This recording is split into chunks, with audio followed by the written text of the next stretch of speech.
जय श्री कृष्ण। कल के सत्संग में हमने सुना कि अब अगर हमें शंका होती है कि यदु राजा धर्मशील थे कि अधर्मशील थे, नवम स्कंद में यदु जी का चरित्र आता है। पूरी दुनिया इसे जानती है।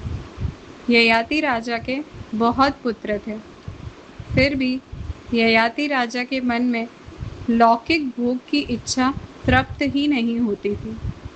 उनके ससुर जी ने उन्हें श्राप दिया था कि तुम्हारा शरीर क्षीणवत बन जाएगा। भोगानुभुक्ता वयमेव भुक्ता, तृष्णानुजीर्णान वयमेव जीर्णा। ऐसा कह के ससुर जी ने कहा, बेटा अगर ज़्यादा भोग भोगना है तो किसी की युवानी उधार लेके आना। अब वो और कहाँ जाते? उन्होंने अपने बेटों से पूछा, पुत्रों तुम अपनी युवानी मुझे दे सकते हो? सबसे बड़े पुत्र यदु ने कहा, पिताजी मैं अपनी युवानी आपको नहीं दूंगा।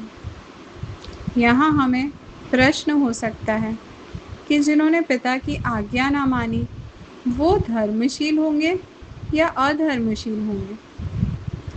एक तरफ तो शास्त्र कहते हैं मातृ देवो भव पितृ देवो भव, माँ भी देव है और पिता भी देव है, पर दूसरी तरफ यदु राजा पिताजी की आज्ञा की अवहेलना करते हैं। ये यदु राजा क्या धर्मशील कहलाएंगे? हमारे शास्त्रों में कही हुई चीज़ें कभी भी जड़ नहीं हैं। उसमें बताए हुए सिद्धांत ऐसे नहीं हैं कि उसे स्वीकार करके मनुष्य जड़ता की तरफ जाए। जो ग्रंथ, जो विचार जीवन की प्रक्रिया में हमें जड़ तरफ ले जाते हैं, उसमें से हमें क्या आनंद मिलेगा? हर वस्तु की विचारधारा में एक निश्चित दृष्टिकोण होना चाहिए।